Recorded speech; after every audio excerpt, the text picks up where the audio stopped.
Checklist is complete and we're ready for takeoff. What's going on, you guys? My name is Nelson. I'm Devin. And welcome to the Qbox. Man, I can't, Devin, episode 10 is that's a big one for me. I don't know about you, but that's it absolutely is, brother. It's I know we keep saying it, but it really is. It's crazy that we made it to 10 and beyond, and just to look back when, years from now, when we look back like, man, wow, we were at episode 10 and we're at episode 100 1,000 and 1,000 and whatever that looks like. 2,000, yeah. Right, exactly. 100, 2,000, 3,000. But no, this is exciting. And I know we keep saying it, but we truly are excited every single week to jump on here and just express ourselves. I know it sounds like Pete and repeat, but we are. We're no, I mean, you gotta think about it. Here, so. If you break it down for a quick moment, it's literally we've been on here for 1 month and 2 weeks. If you break down 10 weeks, and it's true. Like, the amount of time and preparation that we put into this stuff every single time, every single week. It's you really start to feel good about your work, especially when you start reflecting and analyzing the stuff that you've done. You were actually doing it earlier today. And I was like, it's funny because I was doing it yesterday, but you were doing it today. And I'm like, man, we've come such a long way. And just, iterating what you've already said is just like, man, it's a fucking blessing, man, to be able to do this. It is. I'm cursing, but whatever, I don't care. This is what we do. We keep it 1,000 here on this Absolutely, podcast, bro.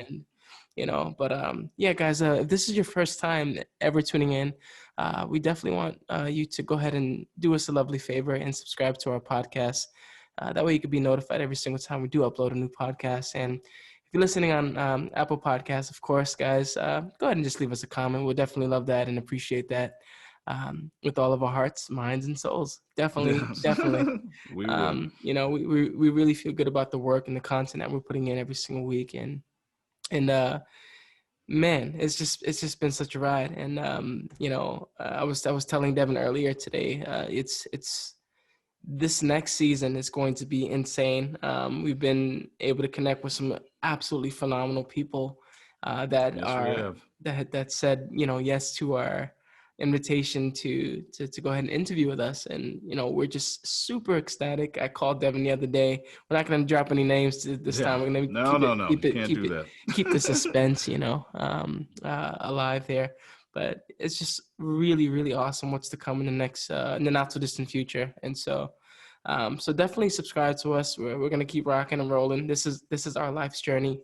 And this is just, really we're here, not only for ourselves or for our own therapy, but we're also here to shed some light and bring joy to others. So whoever's been listening and following along up until this point, thank you so much. And yes, thank you. We love you. We're at episode 10. So thank you for this experience and for hearing our cries, for hearing us really just express ourselves, to hearing us sing, to hearing us talk about topics that are just insane. And definitely keep rocking with us. It's going to get better and better and better. So, yes, I couldn't agree more, brother. Yeah, we definitely have a lot in store that we're working on and that we're going to bring. And yes, as we say, life's journey, man. So we're in our journey right now. Exactly. And just so you guys know, we actually did our first live via Instagram. We just kind of wanted to test the waters a little bit to see how everybody was gonna just kind of vibe with us, so we first time doing it. So that was fun. It was really fun. I definitely have to agree. It was fun. Like, we weren't expecting that at all. Like, what the vibe was going to be, but people seemed to be very, very interactive with us and had a good time with us. And, when we are ourselves, man, and I think there's something that I learned when you just yourself, people are going to vibe with that. They're going to vibrate on that frequency with you. So I think whoever did join that day, thank you so much. We're definitely going to do it again. And we might even do it tonight. Let's see what happens. Who knows? But we'll keep that one spontaneous. So anyway, man, for sure. That's my vibe. All right. That's my vibe. What's going on? We got a lot of vibes, man. Exactly, brother. Well, speaking of what's going on in the world, I did see, and I personally haven't had a chance to see it. Fresh Prince of Bel-Air. Let me say that better. Oh, okay. Had a reunion episode that was my on show, HBO man. Max. And I was like, man, I have not seen Fresh Prince. I used to watch reruns all the time. Obviously, you and I watched it growing up. We used to watch it together. You remember that? Yes, yeah, of course I remember. Of course I remember. We used to watch all them shows together, man. But yeah, I wanted to share that. So obviously I know probably a lot of people already know, but I just thought that was really cool, man, that they brought a reunion back. From what I read, it sounds like it might just be one episode. Don't quote me on that. Maybe it's more than one episode. But I don't think it's going to be like a full like season or anything like that. It was just kind of sounds like a one-time deal where they all were able to come back together. But from what I did read, it sounds like it was pretty emotional. Meaning with the cast members, and because you it's like any of those family shows we used to watch growing up, man. You grow up together. Full House, Family Matters. Oh man, Home Improvement. We were talking about that before we started recording. Home Improvement. What other shows was there back in the days? Step by Step. Step by Step. Yes. Yeah, I was trying to think. Wow. Step by Step. Man. What else? Let's see. I tell you what, man. This is no. Let's go. I used to watch Golden Girls, but that was my mother. So. Me too. It's one of those when your mother's got control of TV, man. You just got to sit there and watch it. You ain't got a choice. It's like soap operas. I was I don't want to watch All My Children anymore. I can't take it. All My Children, or what General Hospital. I'm like, I can't take it. I'm like, how did this lady die and she's back again? There's no way. Like they always do the door scene, when they show up at the door. I'm like, they just killed her. How is she back? Those shows don't even exist that much anymore. It's like if they do, I haven't watched them in years. Yeah, likewise. Yeah. What was another one? Going back to Fresh Prince for example, one of my favorite things about Fresh Prince of Bel-Air, man, was really how they dive into the culture. They dive into a lot of really relevant topics. They dived into, the way people should be treated, just positivity, racism, like just how to be positive and become better versions of yourselves. And he used a lot of great examples of that, of what we go through every day. So that's one of the main things that I really did enjoy about Fresh Prince of Bel-Air. And of course you have Will Smith. This is what for me, in terms of his success, in terms of where he is now, that was his catapult for, in a way, because he started just doing, you notice every role that he played in Fresh Prince of Bel-Air, he was really, you felt him. You wanted to cry with him. You did. And you could tell that he learned a lot in that show. And you've seen him just kind of just take off. Now he's in the biggest films in the world, I mean, who doesn't know who Will Smith is? Yeah, Will Smith is just rocked. And his shout out to him, Will Smith. And maybe one day we can get him on here one day. We'll see. That would be a blessing. So we'll get him. We'll We'll keep grinding, man. One celebrity at a time, brother. Exactly, brother. For sure, man. But I think as we're talking about Fresh Prince, man, how our minds work, man. It just always brings me back to just how things have just changed, decade over decade, man. Absolutely, which brings me back to music. And I know we've talked about social media and the effects of being connected, through social media. But again, music continues to connect us. Obviously, you've got platforms like TikTok where, songs are blowing up like crazy off of 1 minute dance videos, that are going viral, to where, I mean, even my niece is technically, they love dancing, to these little TikTok videos, and, they'll come in, and when I would see them show me a little dance, I'm like, I have no clue what you guys are doing, but I'm going to watch you guys, because it's almost like they're on stage when they're dancing in front of me. But I think what I've learned, man, and I've said it before, I'm fairly new, to the social media aspect in terms of really diving in and starting this journey with our podcast has allowed me to really kind of grasp a lot more about what social media has to offer, man. But like on TikTok, and I know we've talked about this off air, man, seeing like people able to jump on there and start singing, and it really has just got my juices flowing. It's like, man, it's like, well, maybe we need to get on there and do a video, or I think they're called duets, where you can like duet someone else singing or something.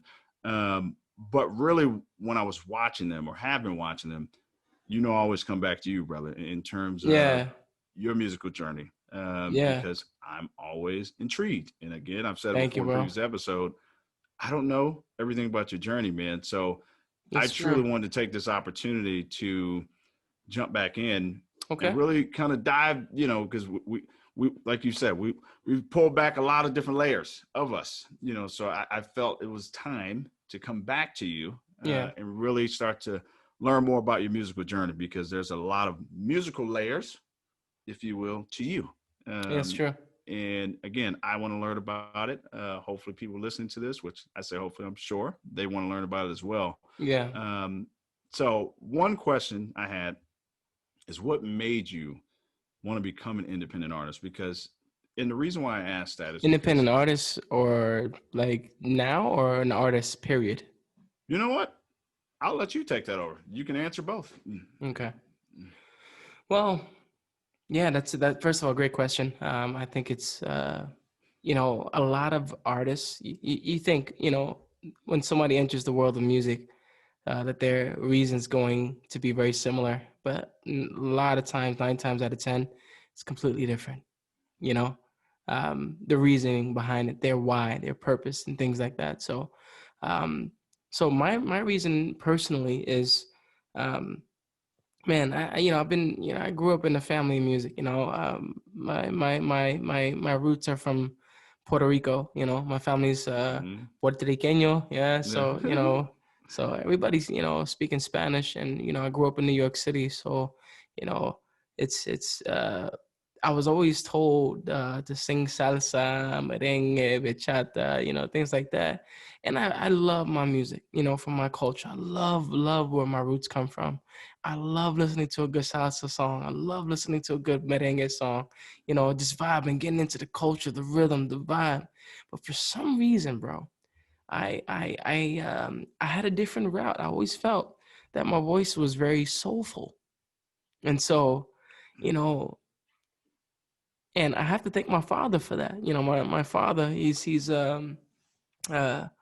phenomenal. We always call him the melody specialist because, Never heard that. Never heard you yeah, say that name for him. yeah, and I say that because he's my father. He's my biological father, because you guys know, whoever's been listening, that I grew up with a stepfather who raised me as well, and then and my father was, I was in different chapters and phases with him, and I learned so much literally from both of them, as I said before. So just for clarification there. Um, yeah. So my father, one thing I loved about visiting my father is my father always had a mission for me. And he's like, son, even though I don't see you so much, I know you're gonna travel to a different part of the world now. You're gonna go, you just came from Germany, Italy. Now you're gonna go back to Germany. I want to show you something. So ever since I was a young boy, he would always, he'd be like, puppy, I got you. I got something for you, and he'll start playing the guitar for me. Um, and just his choice of melody, man, it always sunk into the soul somehow and created, you know, tears, emotion. So it was almost like he was plucking at the string of my soul. And he had a way of doing it. And he always told me, he's like, son, I can't sing like you. You're on a different level. You're like, your voice is just on a different page. If I, but the fact that I still can sing the way I sing, and it's not nowhere near your level of singing, I still can make people cry. And I was very curious as to that, like why that was. I'm like, just understanding that creation process, why he operates the way, melodically the way he does, and what makes him tick musically. So going back to to the question of what made me become this, I realized there was so much to music than I thought I knew when I entered into that world. And it's, for me, it's not just singing, it's not just picking up a mic, it's your life, it's what you live and breathe, it's a form of expression. And I said, if I can do that and make 7 figures a year doing this, doing something that I love every single day, and I'm not even talking about the money's not even important. If I could just just do what I love, man, just touch people's lives, Mm-hmm. fuck yeah, I'm in. Yep. I'm in. If I'm a healer, that's my calling. If I can touch people, and I said it before, through lyric and melody, that's me. I'm in. sign me up yesterday. Okay. And, just get me in that game. And so that's what inspired me to be an artist. Yeah. What inspired me to become an independent artist is why I asked you, what are you asking? Because these are two different stories. Yeah, no, they are. My first story was the artist part, because that was my first phase of my music career. Yeah. Signing the Bad Boy Records, meeting every single celebrity you could think of, down to Usher, down to LL Cool J. I remember meeting LL Cool J, actually. I don't think I talked about this yet. I did not know that. No, yeah, I met LL Cool J. I didn't know that, man. So we came from a sound check somewhere, or so we did some meeting. I can't remember. We was in New York City, Manhattan, and I was with my team. He was like, okay, look, we got a meeting here, and now we got to go to a meeting there. So let's make some moves. So I didn't know that my man, my ex-executive producer, knew LL. So I guess he hit him up, and he had heard that he's going to be in the area where we had to do the meeting. We had to do a sound check at another spot. So he hit him up, and he's completely surprised me. I would have been surprised too, man. I would have been surprised with any of the celebrities. So yeah. He was just like, like, I want you to meet somebody. Just give me a second. I'm just gonna get him. So we're walking down the street down in like the meatpacking district in 14th and 9th Avenue in New York. Anybody that's in New York knows what I'm talking about.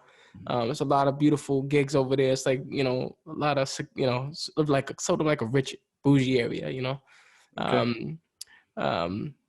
And so, long story short, any Germans that are listening, because that seems to be one of our second biggest audience, besides the States. The States is the highest, and then Germany, and then you noticed that, right? Someone, oh yeah. I know. We both know. So we're always taking a look because we're interested in that, So we truly are, man. So for those that are German that don't know what I mean by bougie, we're talking about shiki miki. That's the same version of. Oh, okay.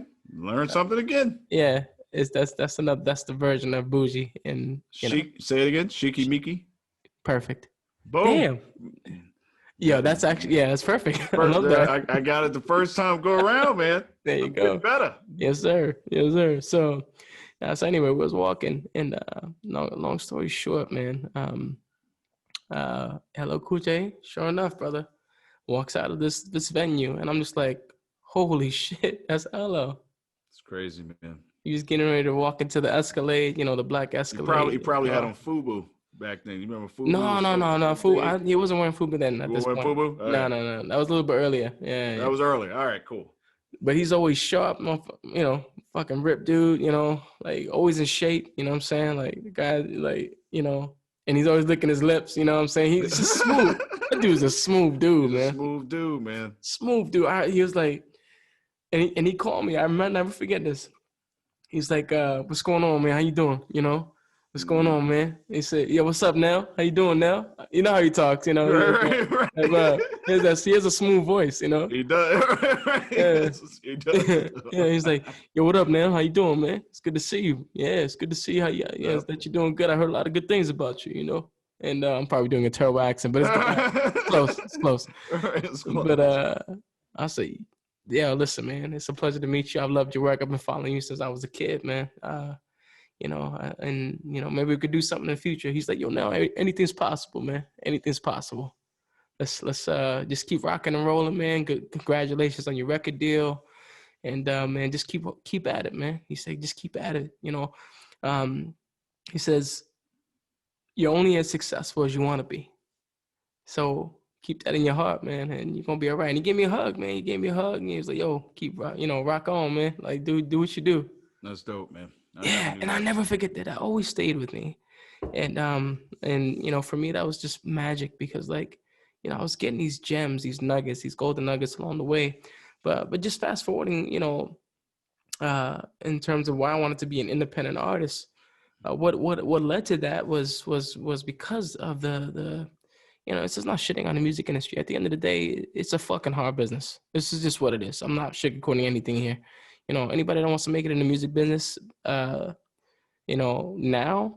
has a completely different version, journey in terms of how to make it now, opposed to how it was 15, 20 years ago. You know what I'm saying? And so 15, 20 years ago, again, you had to do it sort of like the traditional way, like, back then, which was, having that demo tape, man, and I was literally about to say that. And just going up to to A&Rs. A&Rs are obsolete now, brother. They exist, but they're not really the same A&Rs that you're running into nowadays, where they were really a vital source, like sort of like a bridgeway in terms of getting into the music industry. You know what I'm saying?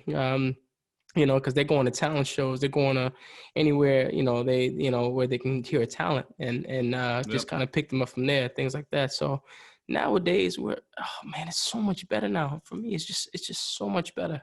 And the reason why I say that is because you really have so much freedom to kind of just explore your horizons, choose a platform. There's so much social media coming, man, was the best thing that could have ever happened to an artist, because we really have a platform to just be ourselves. We don't have to worry about whether or not we're pleasing our manager or our superiors. We have an art form, we have an idea in our mind, we express it, put it out, and people decide for you. It is that fucking simple, and it's amazing, because I have just had, I mean, I was I didn't have, I felt like my confidence wasn't the same going through these channels, or just being in the music industry and having to, hey, is that okay? Or is that all right? Is that okay? When you have to ask somebody's opinion, yeah, man. And for me, the pressure is not a problem, man. The pressure, I work on the pressure. It's no problem for me. But what became a problem is that I had to ask you if that was good. Why do I have to ask you or wait for your approval if that was the one? Yeah. I should know. Exactly, bro. I'm the one doing it, brother. I gotta know. That's at that point when I started seeing that my confidence level was starting to drop down, and I was just losing myself, for example. I said, you know what, man? I'm gonna sit this out, man, till my record deal's out. I'm gonna chill out, take a break. And until I'm able to really express my art again. Mm. And then during that time, I wasn't sitting out doing nothing. I wasn't twiddling my thumbs and shit like, nothing was happening. I was during that time of sitting, I was educating myself. I was becoming more brilliant in the music industry. I took a semester of entertainment law because I wanted to understand the process of how to understand a contract, how to break it down, what the sentence means when they use it in a completely different language, in the English language, music industry language. I wanted to know what that meant, and, you become really hungry when you don't have, when you have a lot of time and when everything's taken from you. You become very questionable in terms of why did that happen? I'm not a sellout.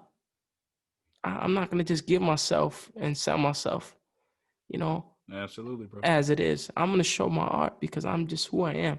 I love what I do. Anybody that's ever stepped in the room to me, brother, firsthand. You're my brother. I've known you for 20 years. You know that I don't play, man. I vibe. I go in and for sure, bro. There's not a session that you've been in, and I know you would always keep it 1,000,000,000% honest with me, because that's just how you are. There's not a session nowadays, especially, where you haven't, vibe with me, where you're not like going crazy, because like, man, that shit's crazy.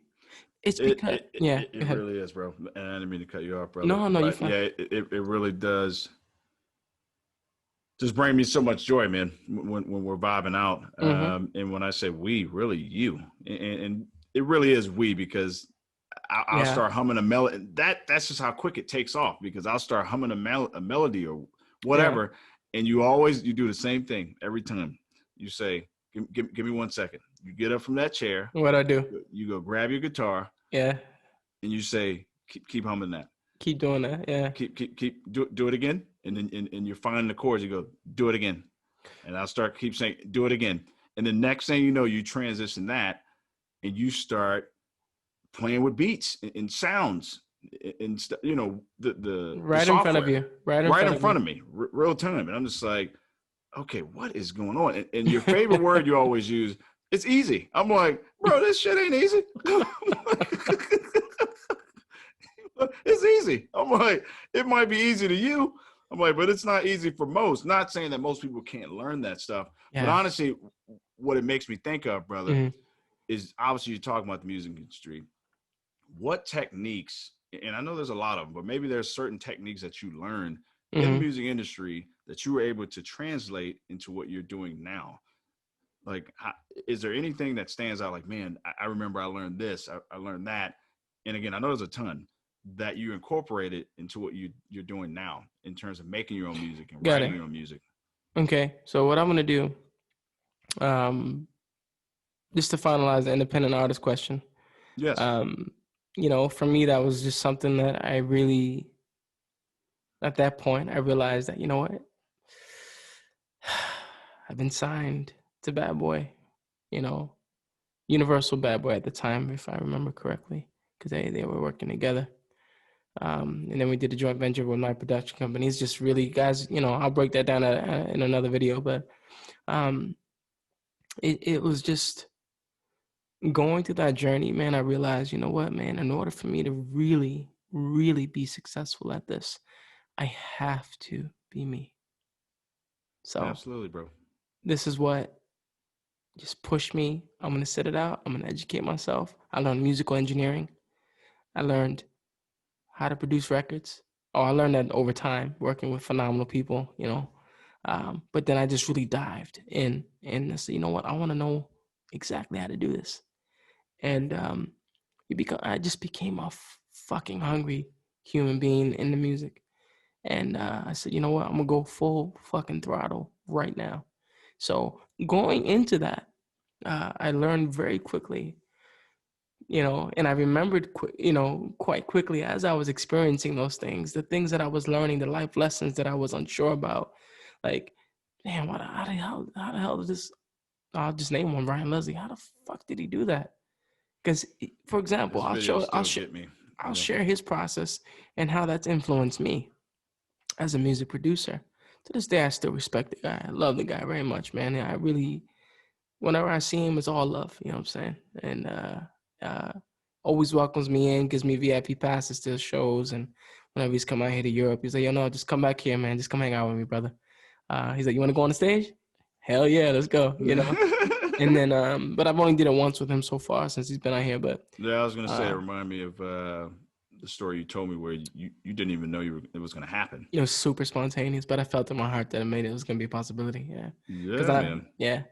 But anyway, we'll get into that in a second. So yeah, just in terms of the techniques, Ryan Leslie was the type of person, the type of producer. You are what you eat. You are what you listen to. You are what you drink. Everything that you consume, whether it's physically, mentally, spiritually, you become. So this is just a way of life, and I used to sit here. I had 3 sessions with the guy, and I'll just break down the first one because it's always the fucking most coolest ever experience, because that was my introduction to the guy. Yep. He's like, my manager was like one day, he's like, yo, listen, man, I want you to go check out this young kid, man. He's in out here in Harlem, Black Harlem, not Spanish Harlem. I said, oh yeah, whatever, shit, let's go. I love everybody, so I'll good for me, it could be Indian Harlem. I don't give a fuck what it is. Let's just go. We're gonna make a good record. Let's do it. It could be anything, man. Yeah, let's do it. Let's have a great session. Yeah, for me, I'm open-minded. That's and it just reminds me, man, that's what's the beauty about music, bro. It touches anyone. Doesn't matter their race, creed, color, man. It's just like, absolutely, even if you don't even know the words, yes, that are being sung, the melody. But yes, but go back. Like you said, man, just kind of when you said that, just take me for a loop, totally agree with you, man. Yeah, so I remember I was like, you know what, I got a little bit of time today. Sometimes, back then I had, it was I just got my record deal. I had a lot of money, I was like, fuck it, I'm gonna take a cab over there. I ain't fucking taking the train, but I was like, It wasn't no Ubers back then, bro. No, Uber, what? It's funny. Right. No Uber. Uber. It's funny. That's actually a German word. Oh, is it? Okay. Yeah, it's like, I think it means, guys, I'm so sorry. Matter of fact, give me 1 second. If I remember correctly, Uber, and I'm going to translate it just to make sure, cover my ass. It means over. Means over. Okay. Yeah, but I'm going to double check that. Okay. Over. Exactly. So Uber. Yeah. Uber. So over. Uber. And the reason why I know this is because my son, he was like, Daddy, because when he talks to me in English, he sometimes says words that are like German, but in the English version of it. It's like, Daddy, am I going to see you over tomorrow? Instead of saying the day after tomorrow. Yeah. I was like, no, baby. Nicht Uber, morgen. You're going to see me the day after tomorrow, baby. All right. So it cracked me up when he just said, anyway, so Uber. There was no Uber back then. Absolutely no Uber. There was no Lyft either, man. So. Yeah, none of that crazy greatness that we have now. You know, exactly. It's just crazy because it's how much it's changed over time. But it's these things have become the norm. Yeah, and you don't even think about it because now you leave wherever, and someone's like, well, we'll just get Uber, exactly. or you leave your car at home and you go party or whatever you're doing. You're like, we'll just catch a Lyft back. So, it's just crazy, man. Lyft or Uber. Definitely, man. So, just going back into that part. I remember I was like, yeah, no problem. Who's coming with me? Go by yourself. I was like, oh. Usually, they ran a really tight ship. The exact. Okay, because this order came from Puff. Puff Daddy was like, send them to Nelson. I'm curious. Send Nelson to Ryan Leslie. I want to see what they come up with. I never knew that. Yeah, and before that time, we spent 11 months, 12 months straight, literally a year working with just one producer. So I don't know if he was a bit salty or was just, I don't know if he was like not really how it is, man. Competition, you know what I'm saying? Oh, yeah. I kind of felt nothing against anybody, man. All love at the end of the day. I'm not sure. That's the point. But he didn't come. And I was cool with that because I was just kind of curious to see what else was out there. And I purposely think they didn't want to interfere with my creativity. So anyway, I get on I say, you know what? I have a little bit of time today, 2 hours before I have to get there. I'm in the Bronx right now, visiting my family. I'm gonna have lunch with them, and then I'm gonna go over there. So I get on the 6 train, and then make my way over to the 2 or 1 train. I forgot. It's like going into Harlem somewhere. And I remember I was listening to my MP3 player back then. Literally. Reminds me of the old iPod with the track wheel, man. I had Jesus, I'll never forget this. It was, remember that computer Gateway? Remember that? Oh, yeah. I remember Gateway. It was a Gateway, like, MP3 player where it was literally like this small, dude. The size of this. Yeah, and then I used to just pull it apart. God, I can't remember the brand name, man. Yeah. Rio, that's what it was. Yeah. RIO, Rio. Yeah, I remember that. It was a little tiny. I had like a little tiny blue and black one, and I could only store like 20 songs on that thing, man. So I mean, the memory was so small. Now we've got phones with 128 gigs plus, where you can just store thousands of songs. Just reminds me of what you just said, man. Just technology, how it's evolved in music, and now we've got these devices we can store hundreds and thousands of songs. Absolutely.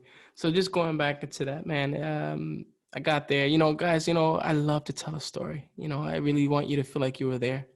But I definitely got to fast forward because I really want to get into the techniques and stuff that I've learned. It's all going to tie in together. So bear with us. For sure, brother.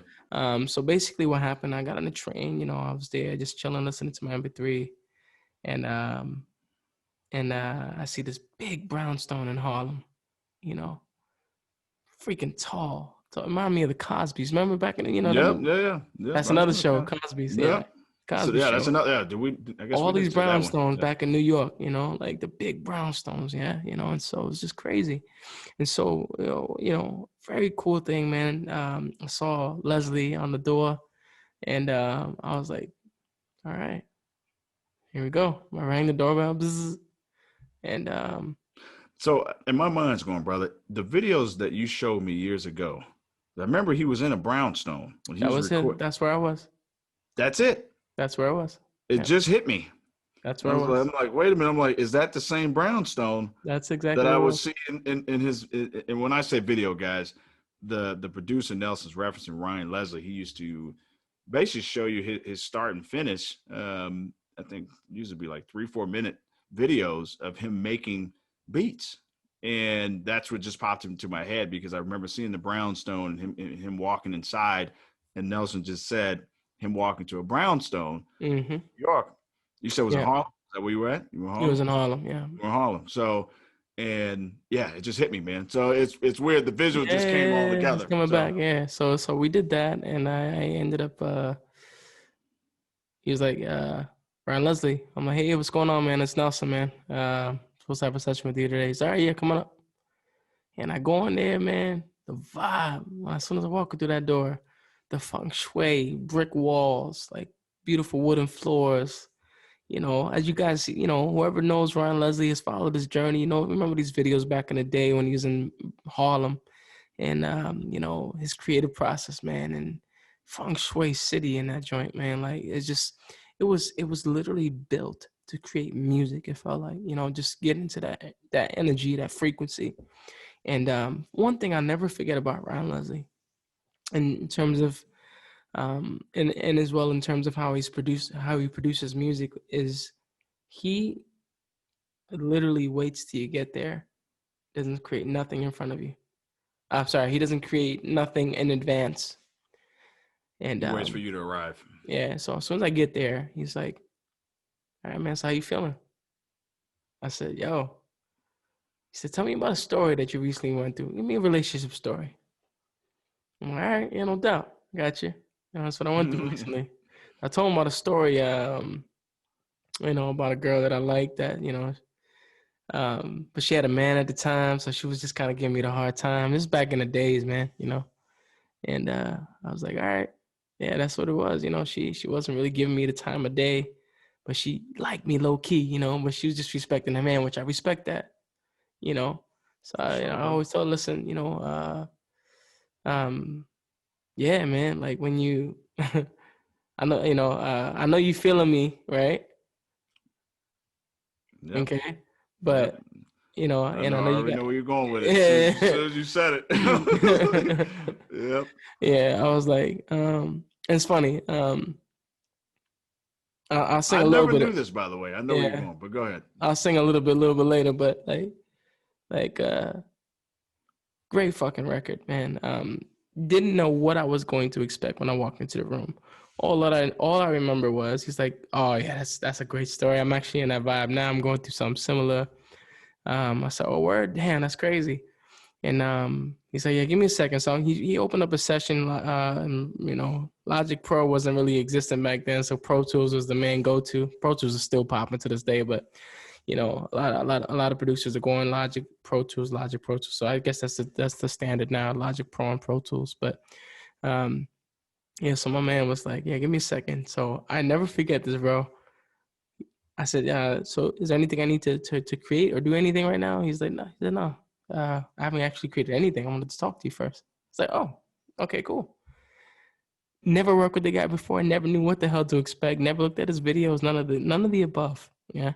So I had no idea what the hell to expect. All I heard was him go on the keys, and he's like, don't, da, don't, don't, da, don't, don't, don't, da, don't, don't, da, don't, don't, don't, don't, don't, don't, don't, and I was like, oh, holy shit. Okay. I'm sitting there like I'm just going I'm crazy. visualizing it right now, Yeah, man. I was going Crazy. crazy within self, but keeping my composure. I'm like, when he wasn't looking, I'm like,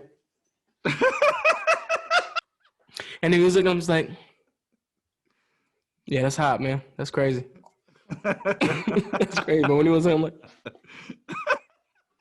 I was just losing it, man. Any expression that I needed to get out, even if it looked stupid, let's just do it. I was just myself. I was just happy to be there, man. Right. So anyway, afterwards, he was, I know, it's just crazy right now. It's hilarious. It's like a movie. You know, he was just like, "What you think of that?" I'm like, "It's good. It's great, man. It's really cool. Let's keep building." It looked like I went through a fucking roller coaster. Well, he wasn't looking at the whole time. I'm just going through roller coaster. Yeah, exactly. Exactly. So I was just like, it's great. Just what else you have? Yeah. I was like, holy shit, bro. I said, at the time, what the fuck was that? Bro. Oh my goodness. Immediately what I learned, and going back to techniques, things, you really have to get to know the vibe before you make a vibe. That's the first thing I learned. You have to understand the frequency in the room. You have to understand the person that you're working with, because that's really what creates the process. That's the inception, so to say. That's the moment of, okay, this is now I'm ready to make sounds out of your energy. Yep. So if you think about the science and spiritual science behind it, spirit science is just as powerful as science. Anybody that's following that it's spirit science is a gift, man. Like I remember learning about spirit science in 2014, man. It was there's so many elements to our being, that enable us, that gives us the opportunity to just dive deep into parts of us that we never even knew existed. And so science is powerful, but diving into spirit science is like a phenomenon. You're diving into worlds that you didn't even know, like, holy shit, that existed. And you can do that through, water. We talked about quantum leaping with water, for example. We talked about, thoughts become things. We talked about, a lot of things. So this is, at this time, I was just really already at a young age, really aware of myself. Still have a lot to learn. I still have a lot to learn to this day. But like just going through those experiences, it was just like activation, boom, on. I'm like, it's like a new life was blowing, like breath of air was blowing into me, and I had a new life. Oh shit! Whoa, what was that? Yep. And so seeing this guy do his thing, he literally built the record from scratch for me, and it was the most beautiful experience. A breath of fresh air. My eyes were like freaking light bulbs, dude, and I couldn't believe what I saw. And we spent 6 hours together. We went in there with nothing, and next thing you know, we came out with a full-blown record, just from scratch, man. And you know what, man? It's been many years. It's been many years since I've done that. Should I show them a little bit? Let's see what. You know what? Let's rock. Let's rock, bro. This is super spontaneous right now, but I'm just gonna grab my guitar real quick and just sing a little bit of what happened there. So imagine going from 0 to 60, and 60 being the record's finish, and you're like really wondering, like, how did that just happen? So you're just like, damn. I wasn't even there. Give me a second. I'm just visualizing. Dude, it's been years since I sang this record, but it's I'll sing a little bit. And yeah, let's see. See how I'm where I turn into a fanboy again, even though you're my brother.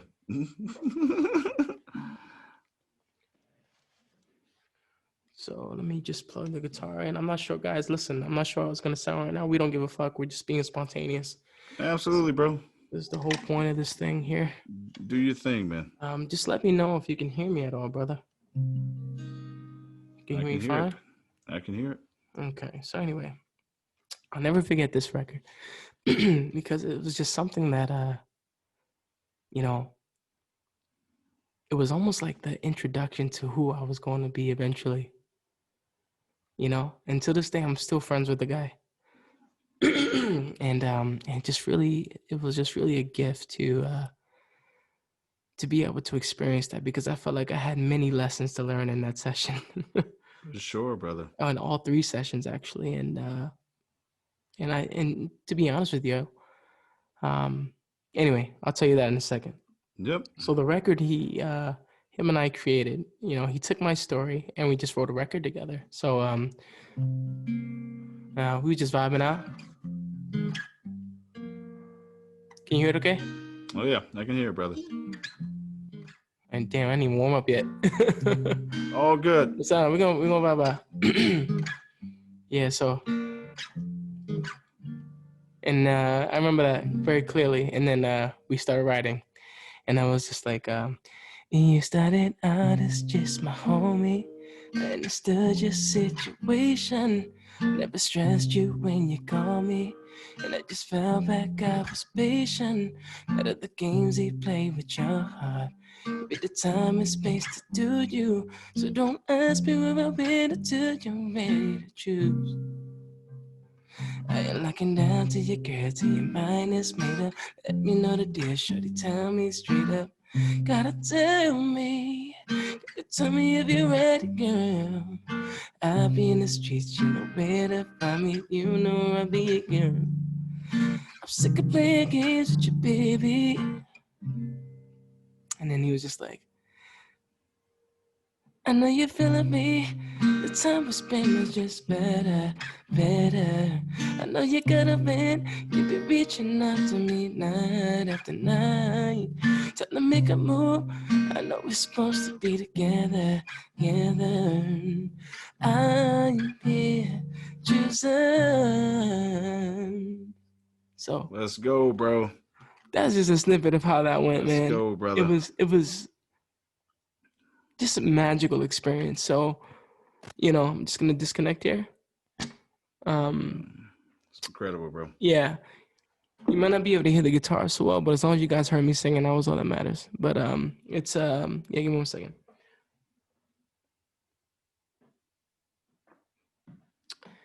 Yeah, for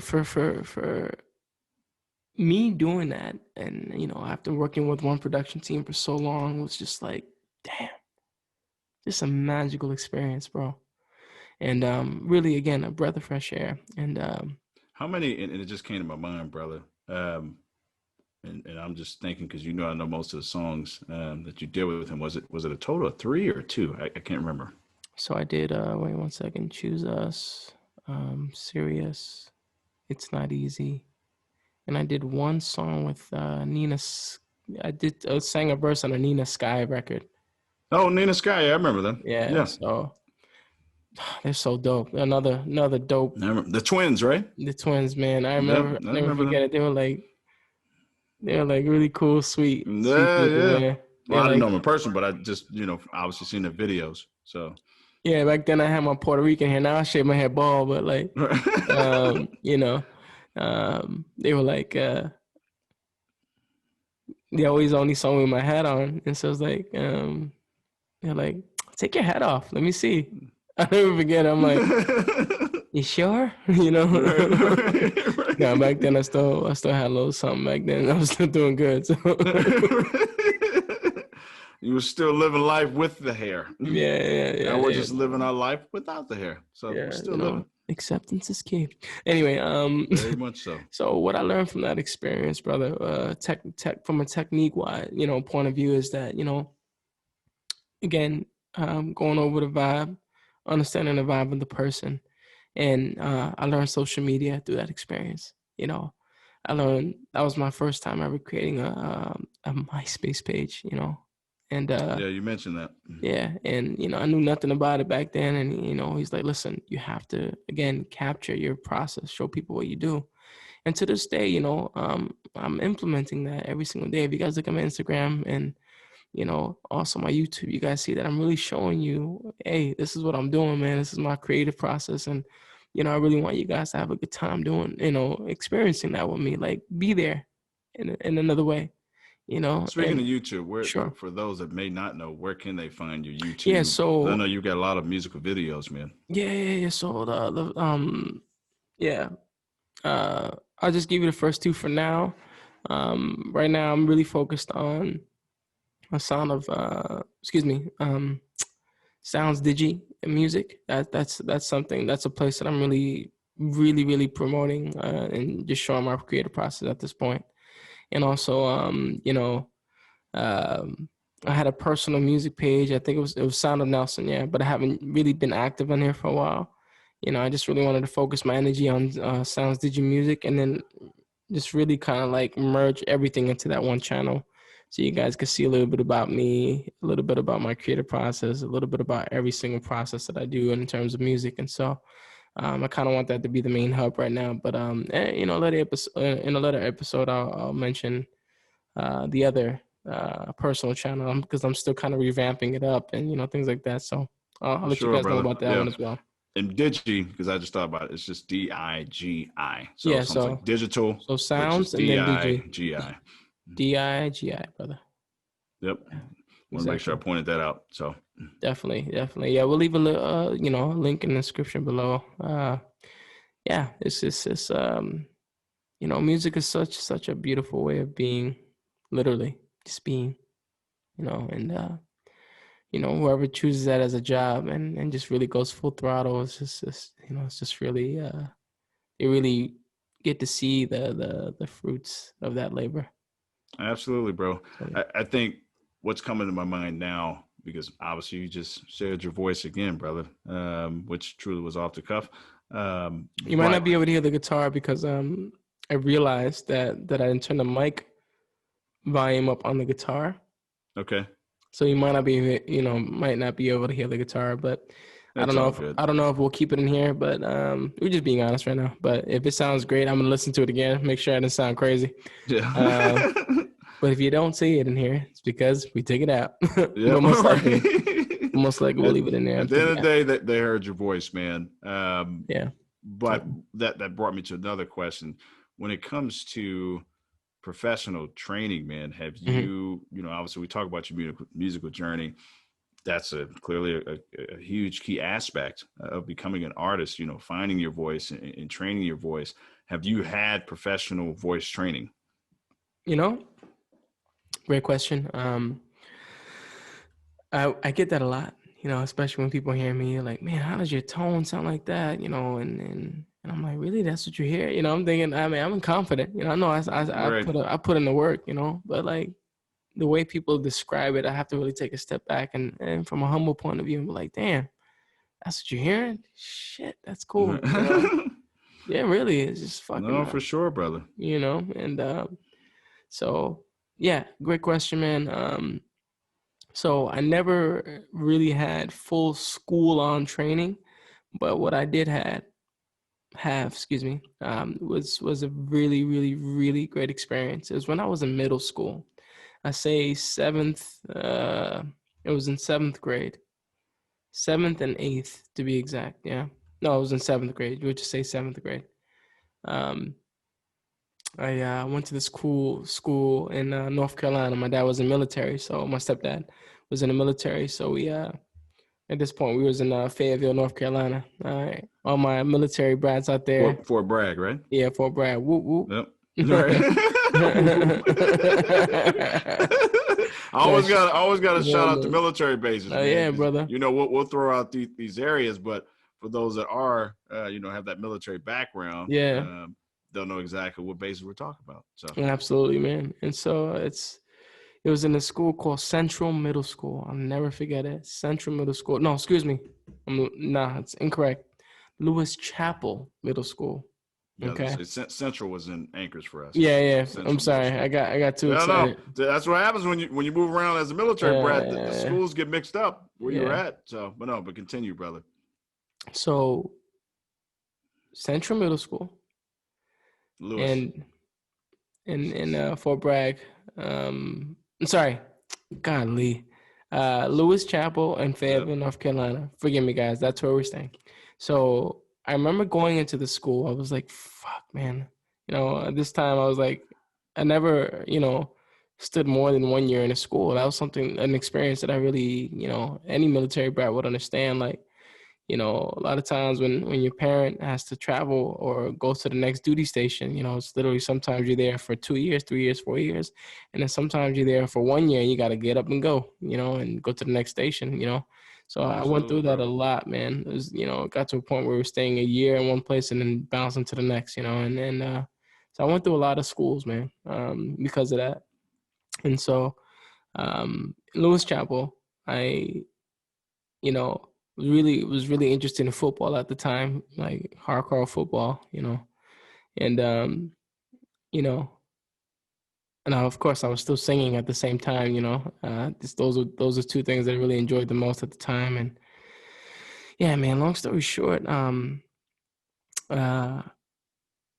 I remember, you know, it was my first day of school, and you know, I was a little nervous. You know, I didn't really know anybody, so I was sitting by myself at lunch, and you know, just that whole getting to know yourself again process. You know what I mean? That took place in these schools and stuff, and it's not easy, man. And I'm just thinking.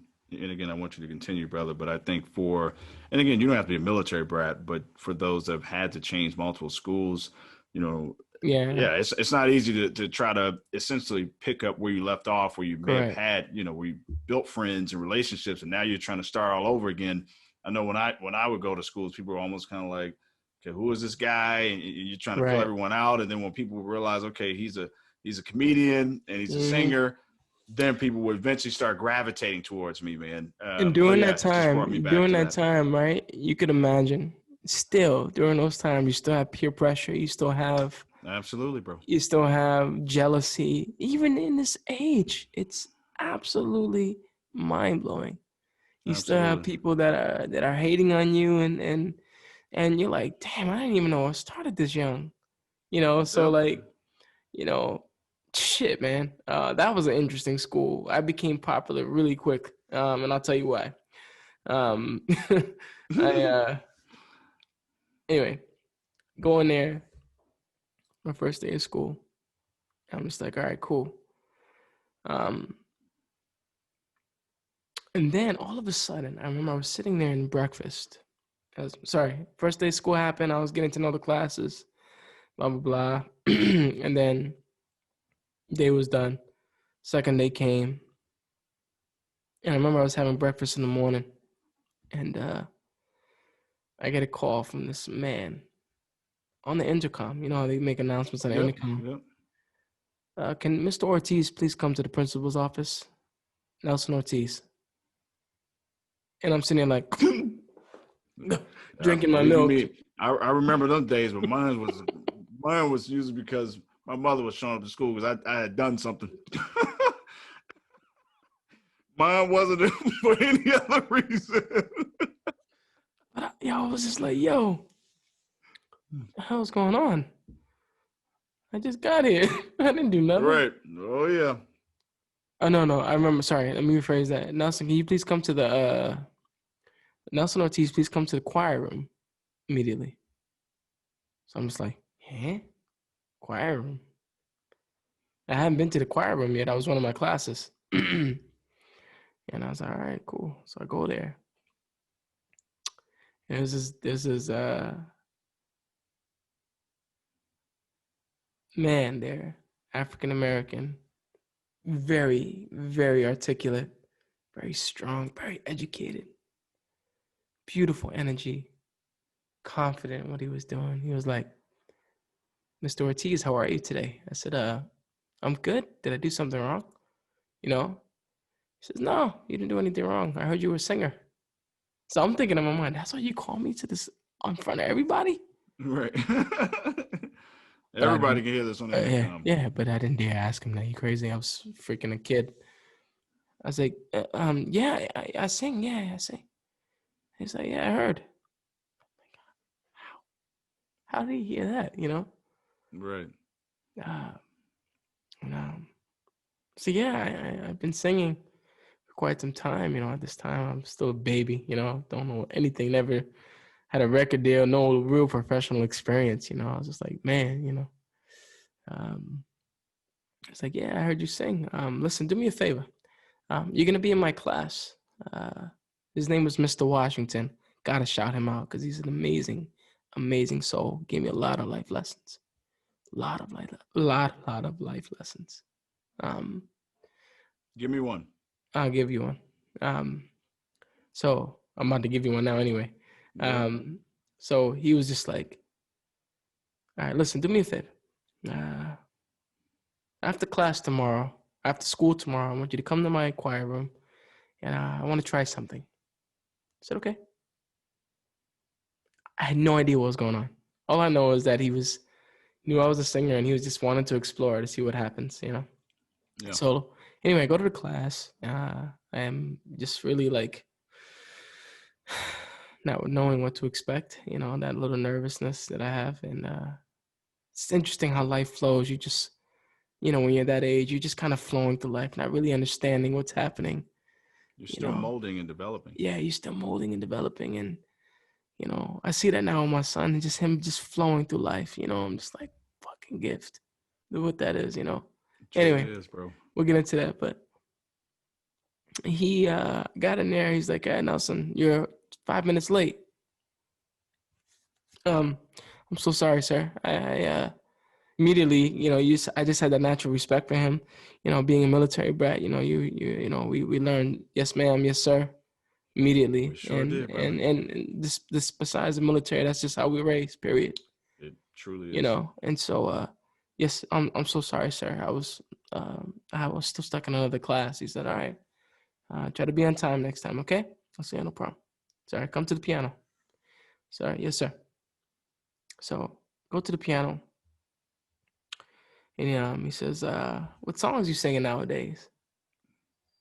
So back then, you know, we already had met, you know. Right, exactly. So I was singing like, you know, Drew Hill, Boyz II Men, As Yet, man. Shy, you know, all them artists, man. And you know, and I remember singing April Showers for him. He said, sing something for me that you sing now. I sang April Showers for him.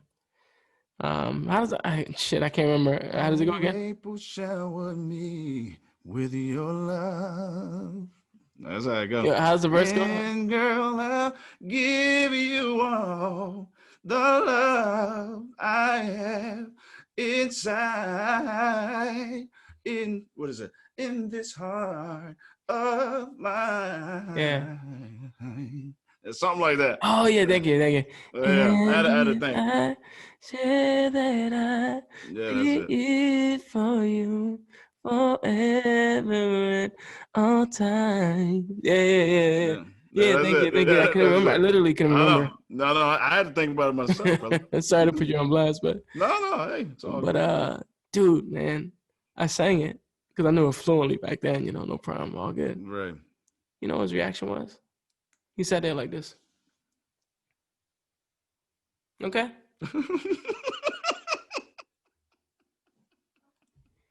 Okay. I didn't say that. I was just thinking that in my mind. Right. Okay. You sound good, but you need some work. Okay. No problem. Yes, sir. You know, bro, I sat there and worked with this man for weeks and weeks. Every single week after school, I would spend time with him. He started developing my abilities, man. He started developing my tone, how to breathe, how to sing from the diaphragm, how to really just dive deep into the voice. Come to find out, this man was a Broadway opera singer. Wow, man. Toured all over the world in the 70s. Absolutely pronounced singer. Like, oh God, this guy could sing his ass off. And man, I was just so impressed by him. It's crazy, man. So he was like, and I'll never forget it. He was like, Nelson, if you do what I'm going to tell you, you're going to be a star one day. You'll be bigger than Drew Hill. You'll be bigger than them. Just trust me. I said, yes, sir. So he said, listen, we're week 5 into this training session. It's like, let's try something. I said, okay, cool. He says, you know the national banner, the national anthem? I was like, not by heart, but of course I know the national anthem. He's like, okay, cool. I'll give you 2 or 3 days, come back, and then let's just go over it together. No, sorry. Let me erase that. He says, here's the lyrics. Let's sing it together. You know the melody if you know how to sing it if you see it in front of you. I say, yes, of course. So, all right, cool. So he starts playing it on the piano. Again, I'm recording. I'm sponging everything. I'm learning, seeing him play the keys. I'm hearing chord progressions. I'm hearing everything, bro. Everything. I'm sucking it up like a sponge. Just give it to me. I want to be what you are. I want to do what you're doing. You know, and so, long story short, I started singing the national anthem, and I started seeing a little smile come out of his mouth. He had a side smirk that I'll never forget. He's like, you know, but he wasn't giving me the full smile. Right. He was like that. He wasn't giving you everything. Old school tough love, but I love you. You're doing good. But you great. But I'm not gonna give it to you yet. You know, and you got to work for it. You got to work for it, man, and earn your stripes. And you know, we in the country, man. I'm in North Carolina, so it's old school there. They going in there in that vibe, you know, and it's the country tradition, man, and definitely earn my respect for sure, you know. And anyway, so long story short, man, I go in there and I sang it, and then he's just like, yeah, it sounds good. He says, how do you feel about it? I said, so far, you know, it's of course I would like to learn it. Yeah, he said, good. Listen, next week is going to be the first basketball game of the season. You're going to be singing the national anthem. I'll see you next week. Be ready. I said, what? What am I doing? You're going to be singing the national anthem for the first basketball game. Oh. Okay. Sure. Yeah. Yes, sir. Yes, sir. I wanted to cry. The kid, you know, what the fuck you want me to do? I said, okay. Yeah. So I prepared. I never prepared so hard for something in my life. You know, and I never forget, bro. Going into the point where I became popular really fast. I'll never forget. It was for the opening game. It said, and singing the national anthem, Nelson Ortiz. And bro, I don't know. I don't even know another word for butterflies, bro. Look, as you're saying it, bro, I don't know why, but I'm getting a sense of nervousness right now. I don't even have to sing the damn national anthem. I got anytime soon. So I became a damn butterfly. That's how deep that shit was. I was scared. I was like, whoa. I wanted to fly away myself, you know. But no, I'm just playing. But I can't believe I just did that. That was weird. It's caught that. Anyway, brother. It's just, you know what happened? It flew out of you.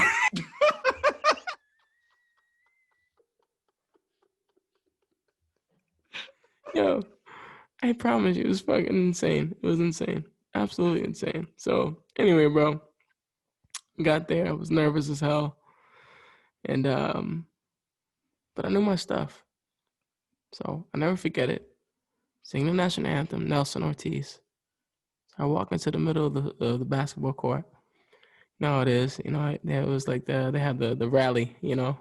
Yeah, pep rally. Pep rally, thank you. And all the students were there, you know, from every grade. And those are the days, man. Yeah, I know. I know people listening to this can bring you back. Feel that, man. Feel that energy, man. That pep rally. Oh my goodness, man. Rallies. So yeah, fun times, man. Yeah, man. And so I walk into the middle of the stage. Man, you can hear somebody thinking that motherfucker. Yeah. That's all how quiet it was. You, brother. You can hear somebody think. Right. That's how quiet it was. Like, huh? You know, but like, man, as soon as I opened up my voice, opened up my mouth, I was just like, you know what, God, just give me the strength right now. I need you. Give me the power, because I'm frightened. Yeah, I was frightened. I would have been scared to death. But he was so confident that I was going to do well. He looked at me, he was like, Just do what you learned. You'll be fine. We trained for this. I believe in you. He's sitting there right on the sideline just watching me. So I sang. The moment I opened up my voice, brother, first note, I'll never forget this time. Lewis Chapel, shout out to you. They didn't even let me finish a song. The young kids, they were like, ah. I swear, bro, I've never in my life, man. It gives me the chills to this day. How powerful that was. I couldn't even hear myself talk. That's crazy. They were grabbing me afterwards, you know. In the home of the free. They couldn't hear it. Wow. You couldn't hear it. It was that insane. And I remember walking off that stage. That's the time I wish I could have been there, brother. Oh man, don't worry, brother. We're gonna have our time. Don't worry. Man. It's one of those, man. And I know we say it a lot, man, but it is one of those when you are a military brat or a corporate brat, which I've learned the last couple of years. I've had What's a corporate brat? I never heard of that. Yeah, me neither, man. I've met a couple of people that they moved around, you know, with their parents, and they're like, "Yeah, I was a corporate brat." I was like, and I've learned this is a term I've learned because obviously us growing up as military brats, that's a terminology we use all the time. But I was like, so now I gotta shout out military brats and corporate brats, you know, anyone else, you know, who's moved around like us, man. But no, just brought me back of, you know, as we say, our life's journey, man, how we've had similar journeys, but where you left and I moved away and our journeys just kept moving forward, man. And to hear this about, you know, the school in Fayetteville and you singing the national anthem, I'm just taking it all in. That was the only vocal training I've ever had. And that crazy. Man, I've never seen a man ever since I moved out of North Carolina. I miss him. I hope he's doing well. Hey, you know, I tell you what, with the age of social media, we should find him. It's potential you can find him. We should maybe interview him. That'd be cool. I'm all for it.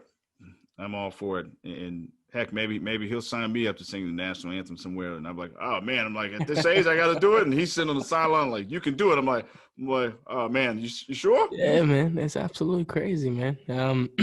Sorry. So that's the only vocal training that I had in my career. That was my bridgeway. So sorry to cut you off, buddy. No, incredible story, brother. Yeah, absolutely. Thank you for sharing that, brother. And again, my pleasure. I truly did not know that story. Yeah. I know sometimes people are probably like, did they really know?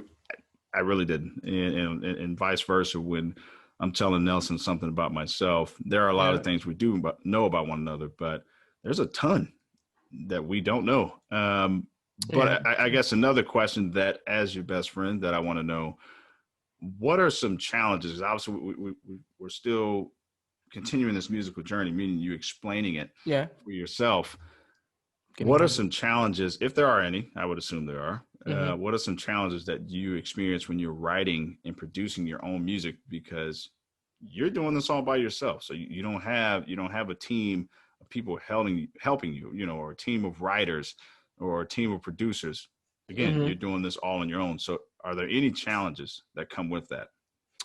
For you, at least, because obviously we're speaking about you specifically. Yeah, absolutely, brother. The first thing that I realized, every day is different.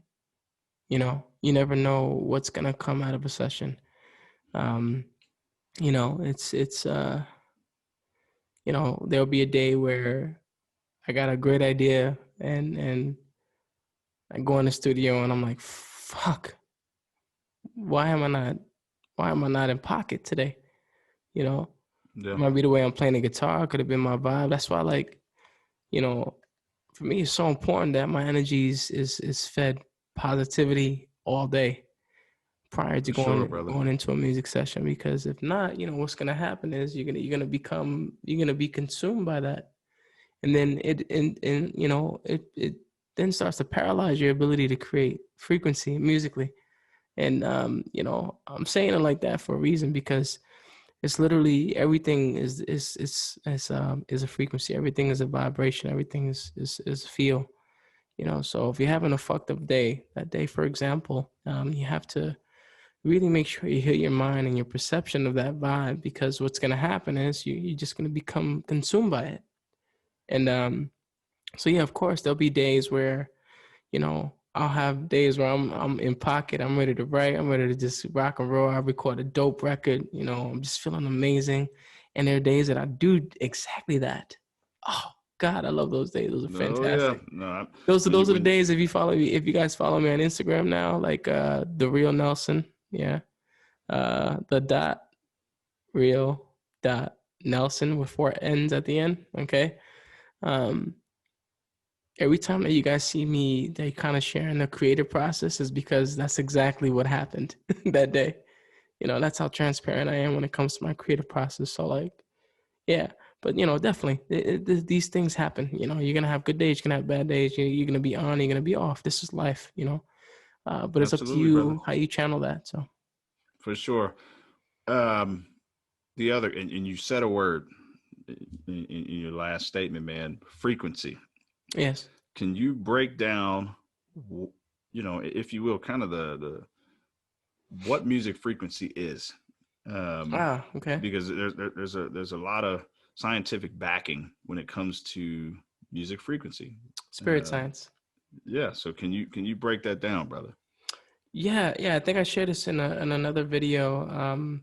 Yeah, guys, for the longest time, I didn't always know this, but once I really started understanding the spirit science behind this concept of the music creation process,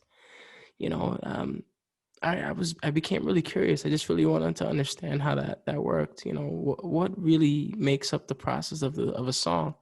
What it's like getting someone, making love to somebody that you care about, and they become pregnant. You're in love with them, and just the whole creation process of how a child is born. It's different, but same process on a spiritual level, because you're intertwining with these frequencies, this ability to create something that never existed before. That becomes a replica of you musically. A child, I'm a father, so I know this is why I could explain this carefully. Creating my son is he's a replica of me, but in his own form, and he's his own being. He's his own creator. He's his own, like literally to this day, man, this little dude, whenever I buy something, he's like, "Hey dad, can we hold on to this box?" I said, "Why do you want to hold on to the box?" He said, "I want to create something with it." I said, "Oh, okay, cool. You sure? Right? We have a lot of, I want this box, dad." Okay, no problem. So he reminds me of me a lot. Keep the box. Yeah, we're gonna keep the box. He reminds me a lot like me, man. Like little things. I'm hearing curiosity, man. Just creativity and curiosity. Yeah. This little dude, man, his creative vibe is just insane. Anyway, yeah, this is for me, it's this frequency thing, means a lot, on a musical level, because that really sets the tone of what the song's gonna be like. I just put out a record recently called "Way to Your Heart," and beautiful record, man. Absolutely beautiful, brother. Yeah, if you guys are listening now, you can go to NelsonHereNow.com. Yeah, we'll leave the exact link below, but it's for sure, man. It just shows, it was a record. It's exactly what I'm describing. Me waking up that day, me, just having this abundance of happiness, this abundance of creativity, and just like, man, let's go dive deep, baby. Let's go diving. Absolutely, man. Let's go diving right now, man. And that's exactly how that panned out, man. And next thing you know, I had "Way to Your Heart." I was like, whoa. I could not believe I created that. But again, it just goes back to how all these different, I look at I look at a case of stairs, and I look at each layer of stair, every step as a stepping stone. Every step is called a lesson. Okay. And every lesson that you go through, you become wiser. You become more and more aware. You know, you take it to the next level. You become more in tune with what life should be for you. And then you discover what's called your why, you know. And you know, this is something that I you know, I implement into every process musically for me. You know, I just go fucking deep, bro. I dive into that shit. And you know, sometimes I wake up, you know, at my desk, sleeping, you know, haven't showered in fucking 2 days, and, you know, just in my creative zone. And, you know, I got beautiful music right there. And damn, I did Absolutely, that. brother. You just got to grind. You got to go in. And so there was a video that I saw, going into the point here. Back in the day, there's a video that I created, and the reason why I created that video, sorry, I had to rephrase that, was because I learned when I came to Germany, you know, I was with my ex, you know, and also phenomenal musician, guys, you know, we're not together no more, but I show her love anyway, you know, she's a phenomenal musician. For sure, brother. Yeah, K-Ree, phenomenal performer, incredible creator. The mother of my beautiful son, and she's definitely, I can't thank her enough for this boy. You know, so you know, definitely show her love. You know, she was on The Voice of Germany. She's done a lot of great things, man, and it's been in the music game for 20 years too. You know, so she's when I first got my record deal, that's kind of when we met, actually, to be honest. So like really humanitarian to the fullest, really a loving energy. You know, give a number, love and respect, you know, despite our differences. And, you know, yeah, when she listens to this, you know, definitely know that, man. So she showed me, hey, you know, it's interesting. I learned from a classically trained musician that everything vibrates on a certain frequency. And I'm like, yeah, I know that already. You know, I know that. I know vibrations. Shit, man. What the fuck you think? You know, I'm thinking. She's like, no, but did you know the reason behind tuning your guitar? It's, you know, because usually every guitar player, you know, they tune their guitar in standard E normal. You know, standard E. Remember that, guys. And she's like, yeah. She's like, yeah, that vibrates on a higher frequency. I said, okay. So she's like, yeah, but I never told you this, but my last album, it was called New Air. Shout out to New Air. Oh, she, you know, she's like, yeah, we wanted to record this album on a different frequency. I said, what frequency was that?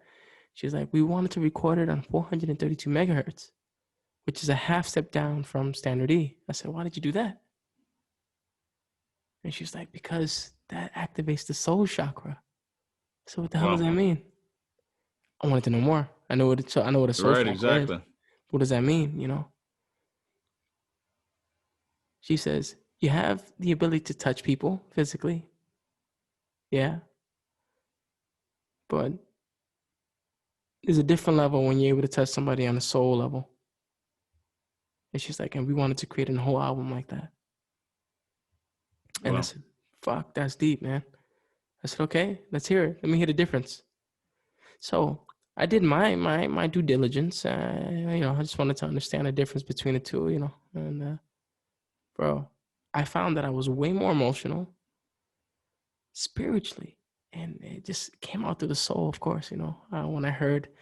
When I was, you know, I played the guitar in standard E, I'm like, yeah, that feels good. So it still felt great, you know. But and then when I tuned the guitar down, for example, a half step, I think it's a D sharp or something like this. Guys, I don't read music, but if I remember correctly, it was this. And I noticed a different level of frequency. I was like, whoa, that felt weird.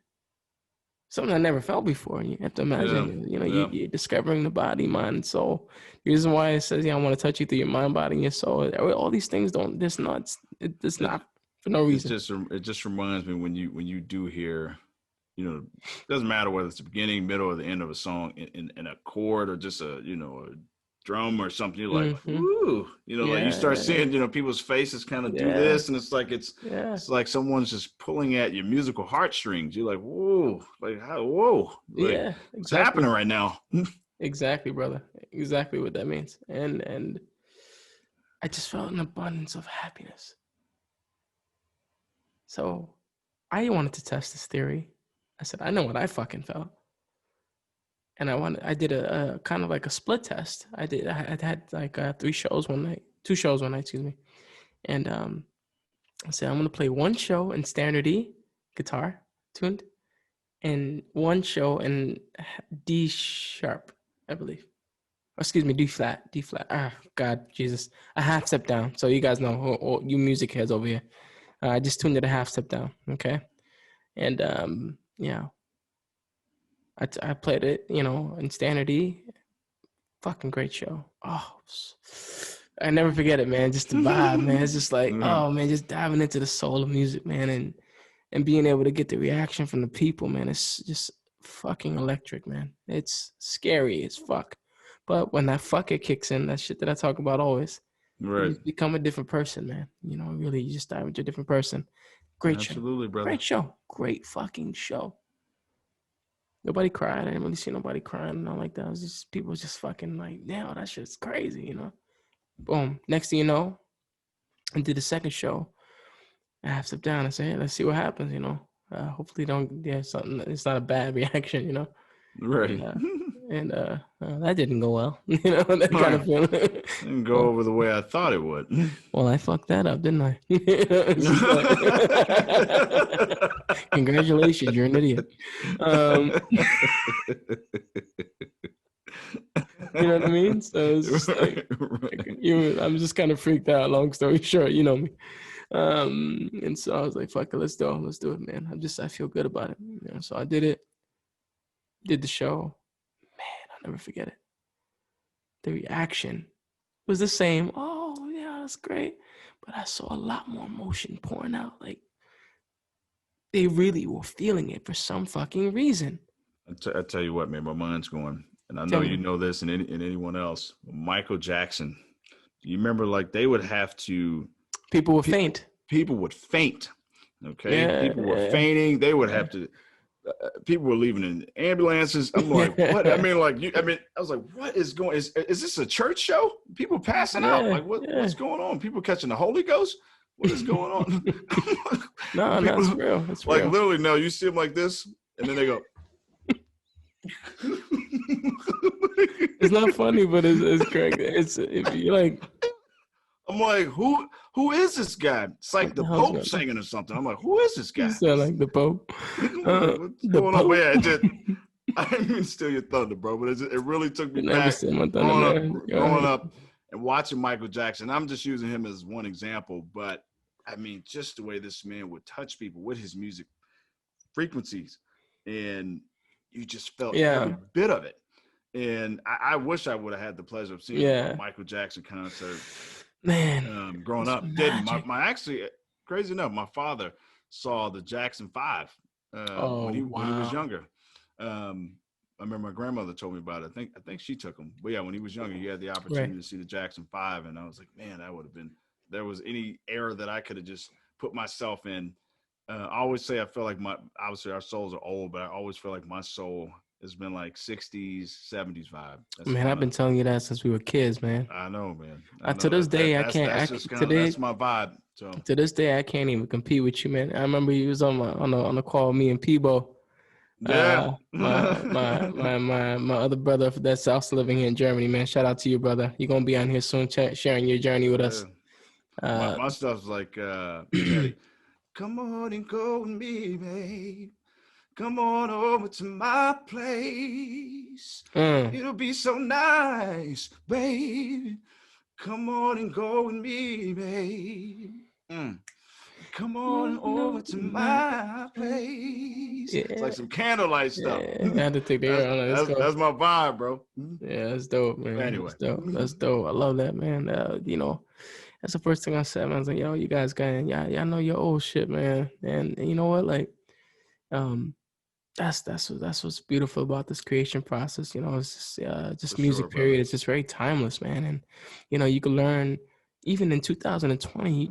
You turn on a record like Al Green record, you know, and or Michael Jackson record or Jackson 5 record or you know Teddy Pendergrass record or Beatles record, you know, and you're still gonna learn something from it, man. And you know, going back into the frequency question, you know, I just realized, you know, there's a reason why, and I didn't know this, even artists in 2020 are recording their albums in certain frequencies because they know exactly what's going to get the audience to engage. And it's spirit science, bro. It's powerful shit.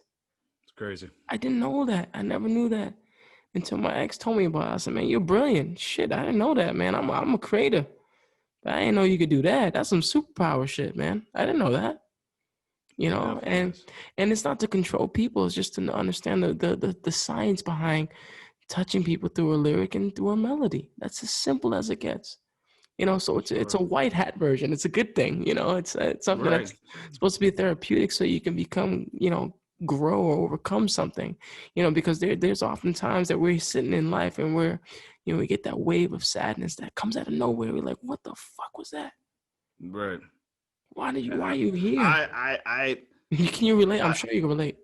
You know I can relate because and I can even relate even more so because you do that when you hit a chord on the guitar and I'm like, whoa, you know, or when you're making music and you're using these sounds, you know how you'll be dialing it up and down. I'm like, whoa, what is? And my body's doing this, and I'm like, what are you doing? Literally become I'm like, what are you doing right now, man? You're like, oh shit, no. Right.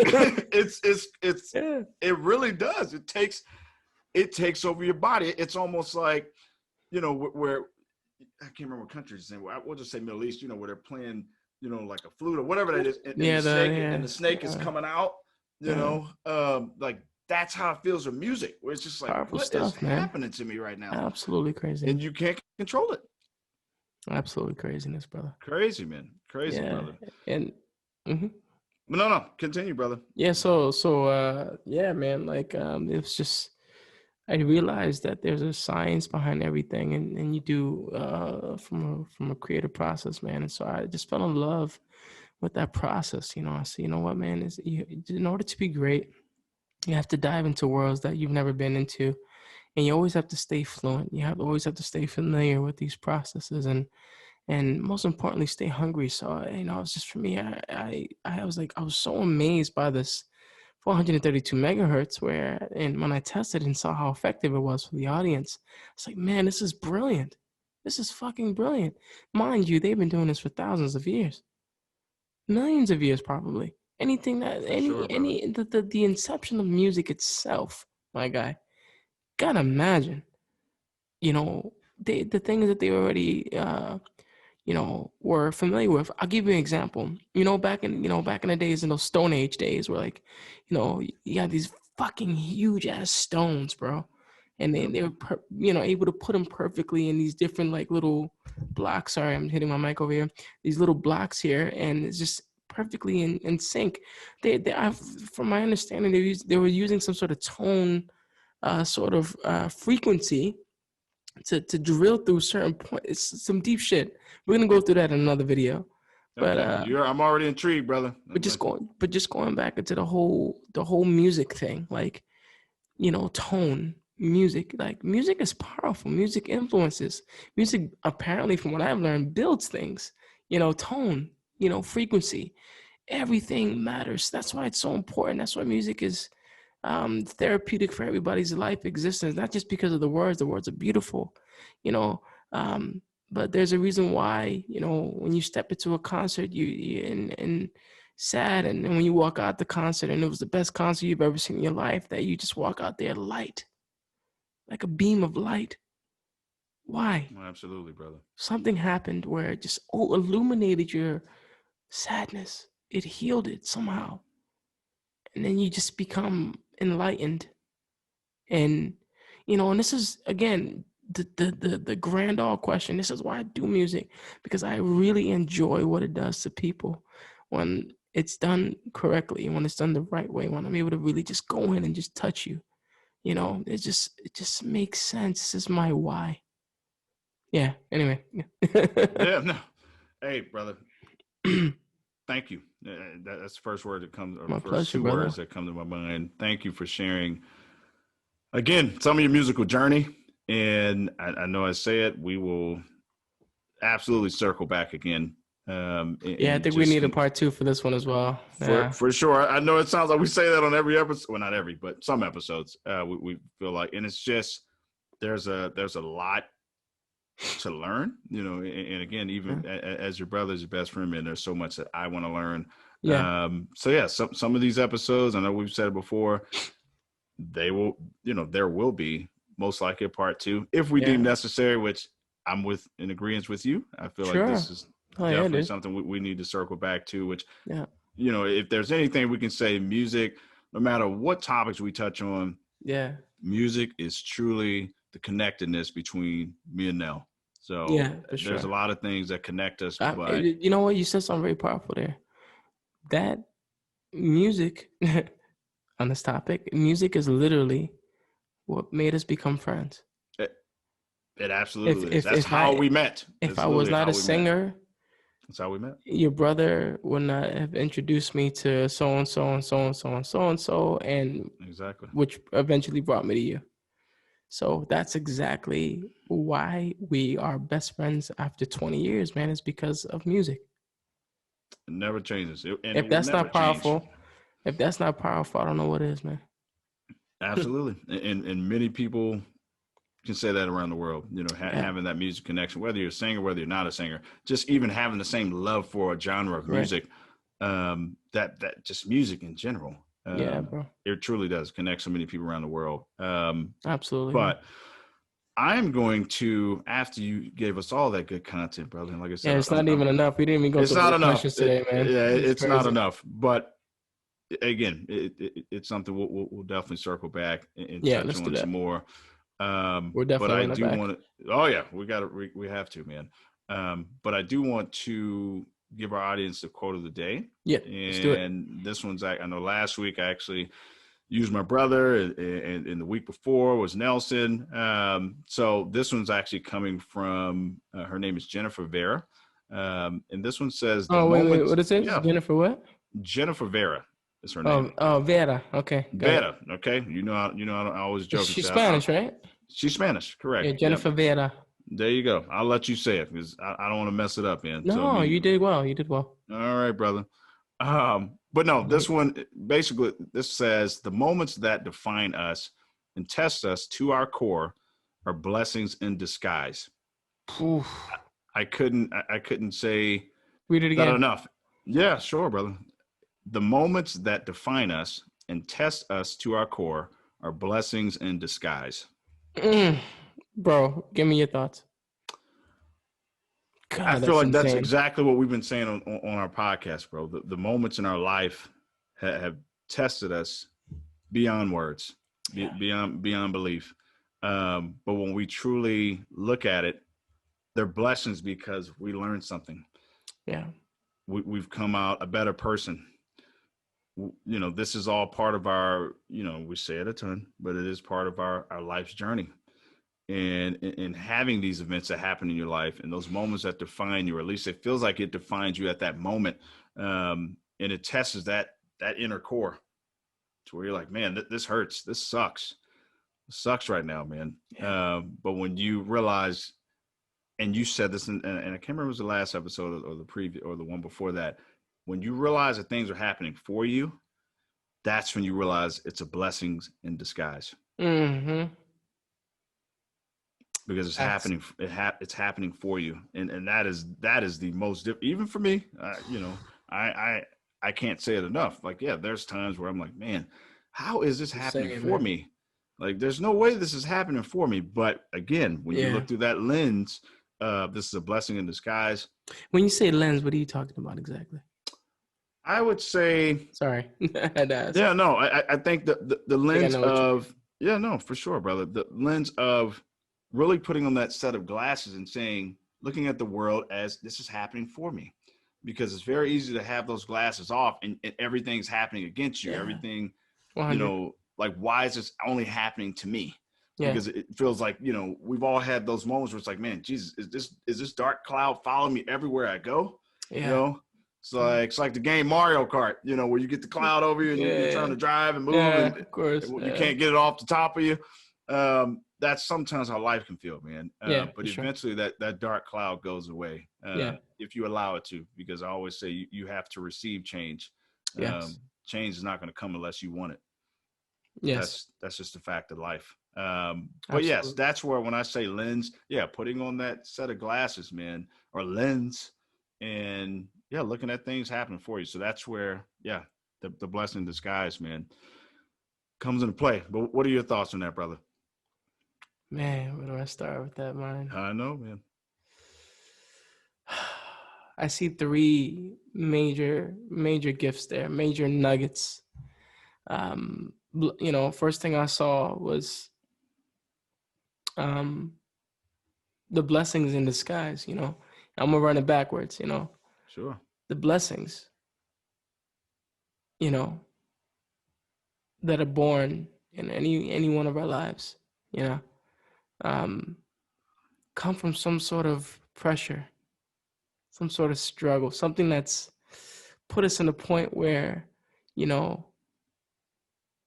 we're really having to think outside the box and just kind of put ourselves in a different frequency of creation, and to just kind of get that shit to a point where just boom, pop something out. I've seen people, lose their jobs, especially during this time. We're in the process of getting a house, and didn't have anything. They were just sitting there in someone's basement, and their cousin's basement or something, and just sat there, and it's like, man, I gotta do something about that, and just found a way to push themselves outside their barrier, outside their comfort zone, and get to a point to where they just reached they lost everything. They down to nothing. They lost their family. They lost their job. They lost their their home, and they're just literally back at square zero. And then they dig so deep into themselves. They believe, most importantly, that all things are possible with anything that we believe with all our hearts, minds, and souls. And then all of a sudden, when you're at your lowest brink of point in life, the last breath, you take that last breath, and then you realize, boom, you get a ring. Hey, listen, we're looking for something for you. Absolutely, brother. We want to offer you a job. What? Yeah, I'm there. Crazy how things work out, man. I'm there.